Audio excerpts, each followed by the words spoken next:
Number of commands to repeats. With this tool, we can set the object repeat according to the parameters. Here, we have one line object. First, select the object, then press Ctrl and copy the object, and place it on top. Now, we will set the object by copying it to the same distance, by pressing R shortcut key.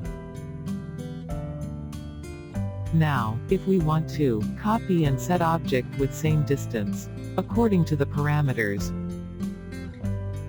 open Application Properties.